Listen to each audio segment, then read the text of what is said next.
네, 지금부터는 국회 상황을 점검해 보도록 하겠습니다. 그제 어제 민주당이 계속 부동산 세법, 임대차 3법, 공수처 3법 등등을 해당 상임위나 법사위에서 처리를 하고 있죠. 이에 대해서 미래통합당은 의회 독재다 이러면서 강하게 반발하고 있는데요. 자, 지금부터 여야 원내 대변인 차례로 연결해서 입장 들어보도록 하겠습니다. 자, 먼저 미래통합당의 원내 대변인 최형두 의원 연결합니다. 나와 계시죠, 의원님? 네, 안녕하십니까. 네, 어제 오전에 의원총회가 있었던 걸로 알고 있는데요. 어떤 이야기들이 네네. 나왔습니까? 네, 지금 이 여당과 정부 여당이 이 사상 유례 없이 지금 진행하고 있는 그 상임위 절차, 또 상임위에서 법안을 심사할 때는 법안 심사 소위를 구성해서 여기서 심의한 뒤에 상임위 전체에 붙이고 이런 절차를 거치게 되어 있습니다. 그런데 이 모든 절차를 무시하고 1시간 만에 무슨 작전하듯이 정부가 요청한, 청와대가 요청한 법안들을 신속 통과시키고 있습니다. 그래서 여기에 대해서 이 지금 국회 운영의 파행에 대해서 네. 어떻게 대응할 것인지를 논의하는 자리였습니다.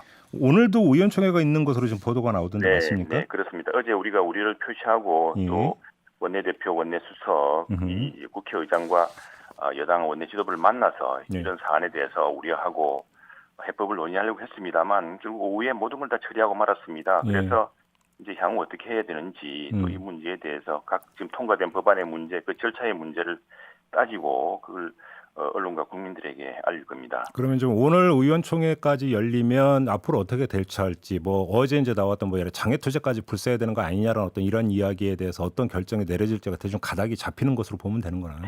당장 오늘 오후 본회의에서 어떻게 해야 될 것인가. 예. 지금 예. 여당인 법사위를 통과한 법안에 대해서는 오늘 네. 당장 뭐 밀어붙일 대세거든요. 네, 그래서 네. 이 본회의에서는 어떻게 해야 될 것인지 이런 것들을 원내 여러 방식이 있습니다. 의사진행 발언을 통해서 해야 될 것인지 아니면은 네, 어떤 방식으로 우리가 이 국민들의 우려를 여당의 일방 통과, 이 의회 독재, 지금 헌정 파괴라고 할 정도입니다. 이 상황이 지금 결국 여당이 거의 그 청와대 지금 청부 입법을 해주는 거수기 노릇을 하고 있는 셈이 되었습니다. 알겠습니다. 지금 굉장히 짜게쓰는 상황인데. 의원님께서 조금 전에 말씀하신 내용도 있고 이제 핵심적인 논점은 뭐 다 네. 좋은데 해당 상임위나 법사에서 충분히 심사를 하고 그러니까 통과를 시키더라도 시켜야 되는 것 아니냐 이 주장이신 거잖아요. 미래통합당의 맞습니다. 주장 한마디로 네네. 정리를 하면 그리고 그렇습니다. 충분히 심사를 위해서는 그러니까 법안 심사 소위부터 거쳐야 되는데 왜 건너뛰느냐 이런 지금 문제 제기신 맞습니다. 거고요. 네네. 네. 근데 민주당 쪽에서 이제 이야기는 뭐냐면 첫째 지금 보니까 이 법안 소위가 구성이 되려면 소위위원장을 누가 맡아야 되는지가 먼저 정리가 됐었어야 되는데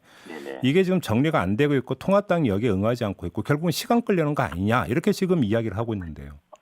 그건 이제 완전히 정말 민주당이 여기에 대해서는 지금 잘못 이야기하고 있는 것이고 이게 만약 고의적이라면은 몰라서 그러지도 않을 텐데 네. 굉장히 악의적입니다. 이게 지금 개원 이후에 뭐 여러 가지 그동안 국회의 전통과 원칙이 다 무너졌습니다. 법사위원장을 제1야당이 차지한 것을 민주당이 독차지했고요. 네. 또 그리고 그래서 이제 당시의 여야의 그 협치의 전통이었던 상임위 배분도 이제 무너졌습니다. 그 뒤로 이제 국회 개원 이제 회의를 하지 않습니까? 선서도 하고 대통령 연설도 하고 했는데 예. 그 개원 그 본회의를 하면서 그 전에 유일하게 합의한 것이 법안 소위는 어떻게 나눈다라는 합의를 했습니다. 법안 소위를 몇 개를 미래통합당이 가지고 네.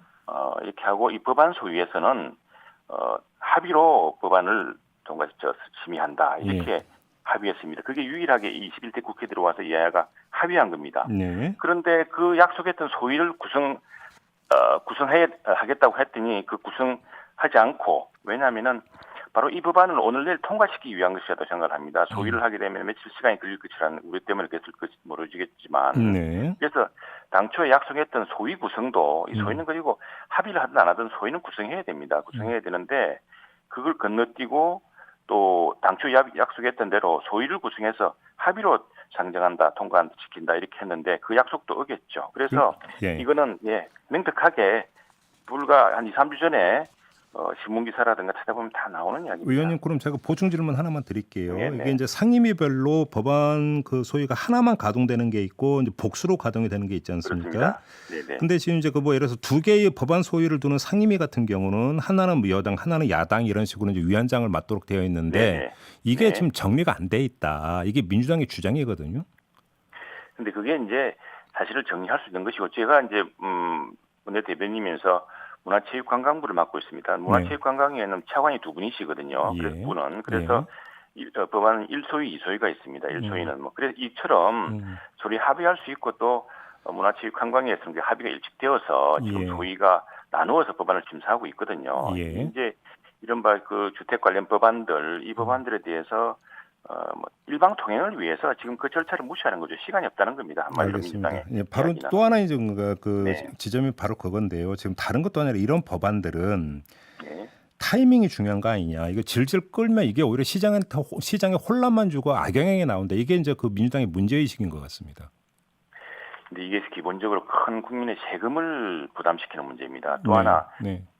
지금 우리나라 벌써 30년 동안 우리 그 김종배 앵커도 마찬가지고 저도 그렇고 우리 세대 신혼살림 해보면서 전세가 폭등으로 얼마나 고통을 겪었습니까? 네. 그래서 저희들이 압니다. 어떻게 역작용이 생기는지 어떤 문제가 생기는지 그런 것들을 최소한 해봐야 되거든요. 근데 이제 민주당 쪽에 내밀한 이야기를 들어보면은 욕도 우리가 먹겠다냐 우리는 무조건 통과시켜야 된다는 이야기입니다. 네. 근데 물론 이제 집값이 오르니까 어쨌거나 무슨 액션을 취해야 된다는 것인데 명백한 부작용 또 엄청난 그 과세 부담을 안겨주는 것들을 최소한 2, 3일의 논의도 없이 이렇게 일방 통행시키는 걱정이 크고요. 저희들은 뭐 민주당이 이 부분을 해서 책임을 진다는 것은 민주당이 책임져야 될 부분이지만 네. 민주당이 책임지는 사이에 국민들이 겪을 고통 같은 걸 어떻게 하느냐 이거죠. 당장 지금 집값이 올 전세가 사라지고 있습니다. 임대차 3법 때문에. 네. 그리고 이게 우리 역사적으로 유럽의 역사에서도 있었고 또 우리 겪어봤지만 도시를 마비시키는 가장 확실한 방법은 임대료를 통제하는 것이란 말이 있습니다. 이게 시장의 원리라는 게 작동하기 때문에 그게 좋은 취지대로 잘 되지 않거든요. 네. 그런 것들을 지금 우리가 시장이 느끼고 있습니다. 벌써 뭐 이 법을 피해가기 위한 편법이라든가 또는 그리고 또 하나 문제는 국토교통부가 이런 저돌세 이 신고제 이행을 위한 임대차 신고 관리 및 데이터베이스 검증 시스템을 원래 구축한 뒤에 이걸 내년쯤 추진하기로 했습니다. 그게 이제 구축이 안 돼 있습니다. 그래서 국토부 내부에서도 준비가 안 돼 있는데 법안부터 미리 붙이는 꼴이 됐고요. 이런 것들이 큰 걱정입니다. 그래서 정의당조차도 아니 국회가 무슨 민주당이 날짜를 정하고 민주당이 원하는 법안만 처리한 곳이냐 이렇게 하면서 상임 운영 방식의 문제를 제기할 정도입니다. 알겠습니다. 이제 뒤이어서 이제 그 민주당 원내 대변인 인터뷰가 예정돼 있으니까 지금 말씀하신 내용은 좀 그때 다시 한번 질문을 드려보도록 하겠고요. 지금 민주당에서 주장하고 있는 건 이런 것 같아요. 지금 이 그 부동산 관련 그 입법 같은 경우가 이게 백지 상태에서 갑자기 툭 튀어나온 그 사안이 아니라 이전 20대 국회, 19대 국회 계속 논의가 되어왔던 것 아니냐 이런 이야기도 그러니까 논리도 펴던데 이건 어떤 말씀 주시겠어요? 그렇기 때문에 저희들이 대안 법안 같은 걸 했습니다. 똑같은 법에 대해서 저희들이 생각할 때 우리 당이 생각할 때 우리 당의 경험과 정책 경험과 정책의 어떤 지식으로 했을 때 이 정말 주택 가격 인상, 주택 가격의 급등, 또 일어난 전세 가격, 전세가 뭐 임대료의 급등을 막기 위해서는 어떻게 할 것인가에 대해서 저희 당도 똑같은 이름의 개정안을 냈습니다. 예. 냈는데 더 큰 문제는 뭐냐면 민주당의 법안만 발췌해서 상정해서 통과시킨다는 겁니다. 원래 그 국회의 원칙은 국회의원이 모두 한 사람 한 사람이다 국민을 대표하는 헌법기구지 않습니까? 네. 기관이지 않습니까? 그렇다면은 각 국회의원이 냈든 더구나 국회의원이 법안을 낼 때는 최소한 10여 명 이상이 그 법안에 동의를 했고 입법조사 시에 어떤 절차를 거친 것들입니다. 그런 것들을 냈으면은 그걸 같이 심사해서 그 문제점 지혜를 모으고 문제점을 서로 정리해야 되는데 그런 절차 없이 우리 당이 똑같이 제시했던 동일한 이름의 법안, 그 개정 방향은 조금씩 다르겠죠. 네. 그 법안 통째로 무시하고 민주당이 지금 정부가 가져온 청와대가 제시한 몇 가지 법안만 발췌해서 지금 통과시킨다는 데 문제가 있는 겁니다. 어제 이제 법사위 장면을 보니까 이제 수정 동의가 아니라 동의, 그러니까 백혜련 그렇죠. 민주당 간사의 그러니까 동의, 뭐 그다음에 이거에 대해서 제청 이런 식으로 나오는데 이게 워낙 복잡하니까 그건 요즘만 확인하고 그냥 넘어가겠고요. 이 점을 좀 하나 여쭤보겠습니다. 어제 국회 운영위원회에서 공수처 관련 3법이 이제 통과가 되지 않았습니까?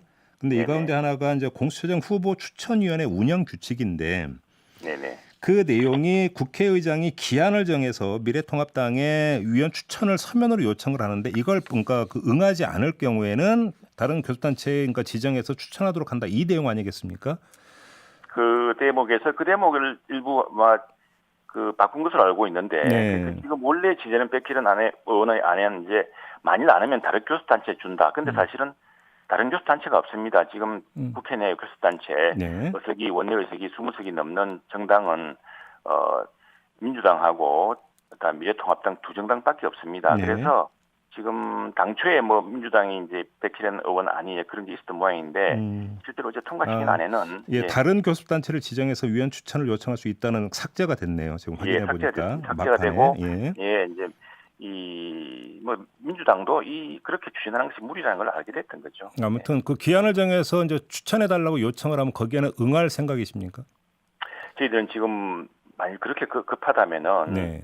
지금 박근혜 정부 당시에 그 특별감찰관제라는 게 있지 않습니까? 네, 그게 네. 당시에 참 남현채도 떨어뜨린다는 민정수석을 감찰하지 않았습니까? 네. 그것처럼 지금 바로 특별감찰관제를 실시하는 것부터 해서 하고 이 문제는 위헌 소지가 있습니다. 위헌 심판 대상이 돼 있고요. 네. 지금 어제 뭐 대통령도 말씀하셨지만 경찰은 수사권, 검찰은 기소권 이렇게 분리하고 있지 않습니까? 네. 그런데 이 문명 세계에서 민주주의 국가에서 찾기 힘든 정말 유례없는 수사기구를 더구나 대통령 직속의 기구를 그것도 검찰이 수사하고 있는 것을 언제든지 가져갈 수 있는 이런 정말 프랑키슈타인 같은 이런 기구를 만들고 있거든요. 여기에 대해서는 민주당도 생각을 해봐야 되고요. 그것들이 있는 만큼 그 논의를 좀 더 충분히 하자는 것이고요. 그래서 그 사이에 지금 여러 가지 단체장들의 뭐 성비위라든가 이런 또 권력형 비리 이런 게 계속 우려된다면은 실제 나오고 있으니까 지금 공석으로 4년째 넘어가고 있는 특별감찰관을 빨리 임명하라. 그건 우리가 바로 동의해주겠다. 이런 지금 그러면 제안을 하고 있습니다. 의원님 말씀 다시 확인하면 국회의장이 네. 기한을 정해서 요청을 하더라도 거기에는 응할 생각이 없다 이런 말씀이신가요? 정리를 하면? 여러 가지 그 정당한 절차를 통해서 네. 계속 논의하고 또 우리 안도 이야기를 하고 할 겁니다. 알겠습니다. 자, 말씀 여기까지 들을게요. 고맙습니다, 의원님. 네, 감사합니다. 네, 지금까지 미래통합당 원내 대변인 맡고 있는 최형두 의원이었고요.